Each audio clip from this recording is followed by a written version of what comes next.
नीति उद्देश्य हमारा हमेशा से एक है, वो है कि हम सब एक हैं और एक देश है, एक ही हम लोग कौम है। इश्यूज़ जो सामने आ रहे हैं वो इश्यूज़ न आतंकवाद के हैं न देश के हैं। वो इश्यूज़ तो आप ये कहेंगे मजहबी ग्राउंड पे उनका जो वो है वो इश्यूज़ आप उठा रहे हैं और कह रहे हैं कि आतंकवाद। तो हम तो कोशिश ही यही कर रहे हैं कि माहौल बदले और आपस में मेल मिलाप हो और डायलॉग हो, और तो हम इसकी मुखालफत कैसे कर सकते हैं? हमारा तो उद्देश्य यही है।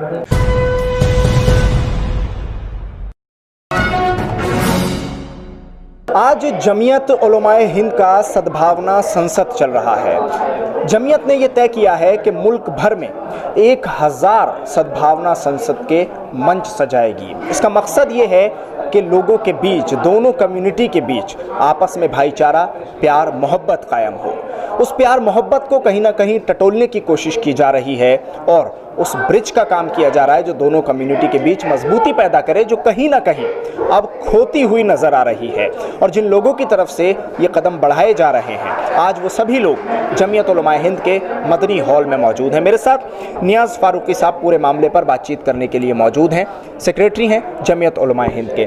फारूकी साहब, सबसे पहले ये जानना चाहते हैं आपसे कि इस वक्त सद्भावना संसद की जो ज़रूरत जमीयत ने महसूस की है, किन हालात को देखते हुए ये ज़रूरत महसूस की आपने, और जो माहौल इस वक्त बन रहा है उस पर आपका क्या कहना है?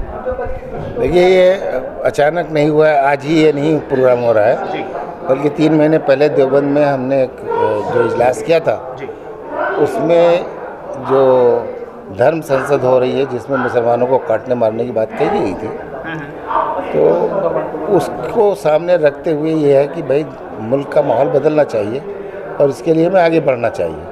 तो उसके लिए फ़ैसला किया गया वहाँ पे कि पूरे देश में 1000 सद्भावना संसद करेंगे जहाँ पे इस इशू को एड्रेस किया जाएगा।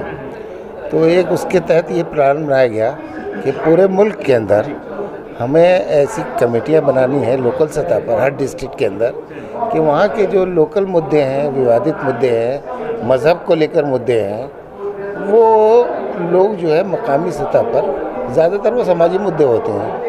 अब एक लड़का की लड़की के साथ भाग गई तो उसका देश का क्या लेना देना, उसमें मेरा आपका क्या कसूर है?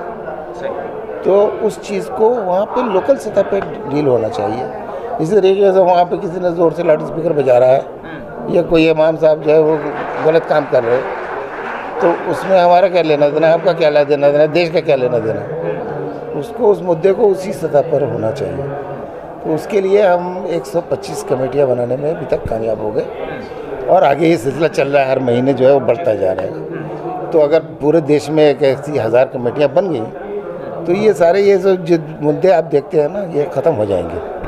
लेकिन एक चीज़ और भी है जो आप बता रहे हैं कि जो मुद्दे उठते हैं, जैसे लव जिहाद का मुद्दा सामने आ जाता है, कहीं लाउड स्पीकर का मामला, और अभी हाल ही में ताज़ा कल एक मामला सामने आया कि अस्पताल में, प्रयागराज में एक महिला ने नमाज़ पढ़ ली तो उसको मुद्दा बना दिया गया कि अस्पताल में नमाज़ कैसे पढ़ी। हालांकि हिंदुओं ने ही उस पर फिर लिखा कि क्या अगर कोई अस्पताल में किसी का बीमार है तो वो भगवान से पूजा नहीं कर सकता, वो अल्लाह से दुआ नहीं कर सकता। तो ये सब मामले उस लेवल पर हल नहीं हो पाते, ये मामले डायरेक्ट मुसलमान के इशू पर आ जाते हैं और जिहादी का लफ्ज़ इस्तेमाल करके उनको टारगेट कर दिया जाता है। इससे लड़ने के लिए कैसे आगे बढ़ेंगे, क्योंकि आज जो हिंदू समुदाय के धर्मगुरु आपके साथ हैं, ये किस तरह से इसमें कोशिशें करेंगे और पहल करेंगे?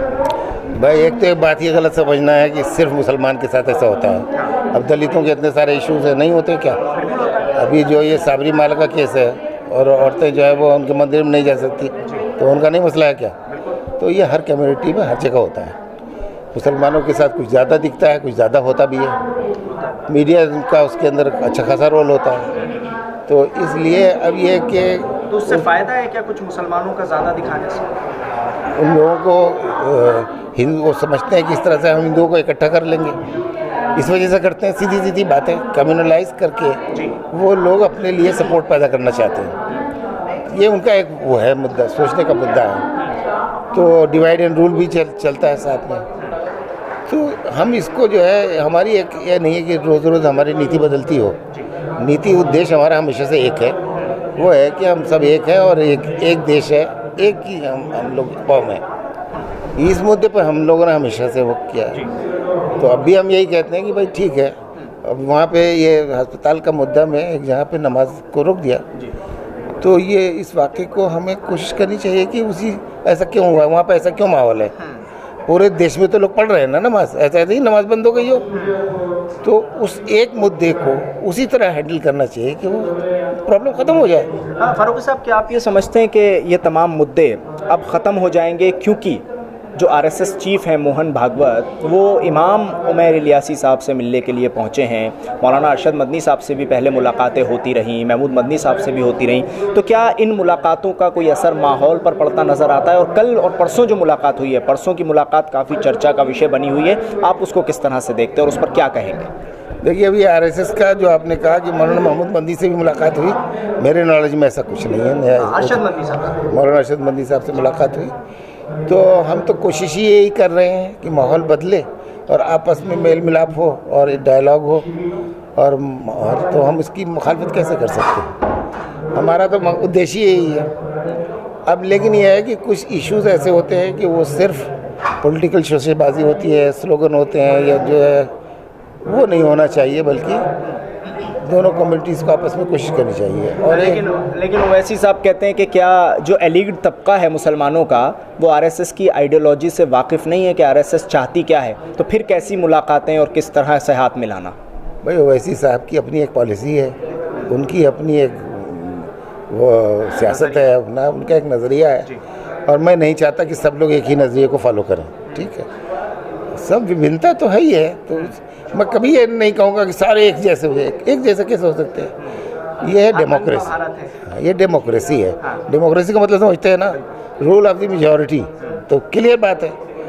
तो और जो माइनॉरिटी को है उसको कोएक्सिस्ट करना है, तो ये तो रहेगा। अगर आप सब लोगों को एक जैसा बना देंगे तो डेमोक्रेसी कैसे रहेगी? डेमोक्रेसी नहीं हो सकती ना। डेमोक्रेसी जब ही होगी जब एक माइनॉरिटी होगी, एक मेजॉरिटी होगी। कुछ लोग अपोजिशन में होंगे, कुछ लोग रूल पावर में होंगे। तो ये जो कुछ है वो ठीक है, सिर्फ ये है बैलेंस बिगड़ गया है कि जिनको पावर में होना चाहिए था वो अपोजिशन में आ गए हैं, जिनको अपोजिशन में होना चाहिए था वो पावर में आ गए हैं। एक आखिरी चीज़ मैं आपसे पूछता हूं, जो अभी माहौल चल रहा है उस पर, पीएफआई के कई ठिकानों पर रेड हुई है, एनआईए, ईडी और तमाम जो जांच एजेंसियां हैं उन्होंने मिलकर एक रेड की है, और फुलवारी शरीफ से ये मामला पूरा शुरू हुआ था, और अब पीएफआई को पूरी तरह से बैन करने की बात उठाई जा रही है, और कई लोगों को जो पदाधिकारी हैं पीएफआई के, उनको गिरफ्तार भी कर लिया गया है, उन पर केसेस भी लगाए गए हैं। आप इस पर क्या कहेंगे? भाई, बैन तो पहले भी हुआ है, आरएसएस पे बैन नहीं लगा। कांग्रेस पार्टी ने इतने दिन तक आरएसएस पे बैन लगाया, तो जमात इस्लामी पे नहीं बैन लगाया गया। या आपकी जो है पहले जो जमात इस्लामी का यूथ विंग था उस पर बैन नहीं लगाया गया, सीमी पे बैन लगाया गया। अब ये नतीजे तो कुछ ये जो बैन वाली पॉलिसी है, ये तो बैन वाली पॉलिसी तो देखो गलत है। डेमोक्रेसी में बैन नहीं होता है, राइट? लेकिन वो कहते हैं देश के विरोध जो काम हो रहे हैं, देश का विरोध है ही नहीं, तो क्यों देश का विरोध कहते हैं? भाई, जो देश का विरोध करे उसकी, आपकी किसी पॉलिसी का विरोध कर रहे हैं, यस, तो आपकी पॉलिसी का विरोध करना देश का विरोध तो नहीं है। तो यहाँ पे आप फेल हो रहे हैं। अगर आप देश का विरोध साबित करते हैं, हम आपके साथ हैं। आप एक पकड़े, हम 10 पकड़वाएंगे। लेकिन ये है कि आप तो गलत कर रहे हैं ना, कि जो देश का विरोध नहीं है उसे देश का विरोध बता रहे हैं। अब मुझे हिजाब का इशू है, सुप्रीम कोर्ट में भी इशू है, मैं सुप्रीम कोर्ट का वकील हूँ। वहाँ पे कह दिया साहब पीएफआई ने इस हिजाब के इशू को उठाया, तो उसकी वजह से आप उनको गिरफ्तार कर लेंगे, बैन कर देंगे। मैं भी तो हिजाब के इशू को उठा रहा हूँ, मुझे बंद कर दीजिए। तो जो इश्यूज़ जो सामने आ रहे हैं वो इश्यूज़ ना आतंकवाद के हैं ना देश के हैं। वो इश्यूज़ तो आप ये कहेंगे मजहबी ग्राउंड पे उनका जो वो है वो इश्यूज़ आप उठा रहे हैं और कह रहे हैं कि आतंकवाद। अगर आपको आतंकवाद का कंसर्न है तो आतंकवाद के मुद्दे लाइए ना सामने। आप बताइए कि पाकिस्तान से आपने क्या लिंक निकाला, कश्मीर के अंदर उन्होंने क्या कर दिया, पिछले 3 महीने में उन्होंने कितने बम धमाके कर दिए, कौन से? सारी दुनिया में तो कहीं आतंकवाद का मुद्दा है नहीं। आपके यहाँ अचानक 6 महीने के अंदर आई, 10 साल से आपकी हुकूमत है, फिर कहाँ से आतंकवाद का मुद्दा आ गया? तो आपके खिलाफ बहुत सारे क्वेश्चंस हैं। अब ये क्वेश्चंस का जवाब जो है वो पुलिस भी नहीं दे सकती, कहाँ तक देगी? मीडिया को देना चाहिए था, लेकिन मीडिया खुद बाई पार्टीशन हो गया है, पेड मीडिया है। तो उनको जो फ़र्ज़ होता है, अगर वो इन इश्यूज़ को सामने लाते कि भाई फलां लीडर पकड़ा गया, उसका ये बैकग्राउंड है, हर एक का तो बैकग्राउंड पता चल जाएगा ना। मेरा बैकग्राउंड आप पता चलेंगे, फ़ौरन पता चल जाएगा मेरे पास कितने पैसे हैं, राइट। इनमें से कोई एक ऐसा लीडर है जिसे आप कहें कि ये करोड़पति है भाई। अगर कोई फंड आ रहा है, कुछ ने कोई बिल्डिंग खड़ी कर रखी है, कोई उसका बहुत बड़ा बिजनेस है, कोई उसने जो है, आप कोई चीज़ तो सामने लाए नहीं कोई ऐसा सबूत नहीं ला रहे हैं, कोई कैसे जनता कैसे विश्वास करेगी। लेकिन फिर भी अगर आतंकवाद का मसला है तो हम ज़ीरो टॉलरेंस पे यकीन रखते हैं, हम इसमें किसी की रियायत करने को तैयार नहीं है। शुक्रिया नियाज़ फारूकी साहब बातचीत करने के लिए। हमारे साथ नियाज़ फारूकी साहब इस वक्त खुद मौजूद थे। उन्होंने साफ लफ्ज़ों में कहा कि अगर PFI के कोई भी लिंक्स आतंकवाद से जुड़े नज़र आते हैं और साबित करने में कामयाब होती है पुलिस और NIA या जो भी जांच एजेंसियाँ हैं, तो PFI की मुखालिफत खुलकर की जाएगी। लेकिन जब तक साबित नहीं होता तब तक किसी को भी इस तरह से इल्ज़ाम लगाना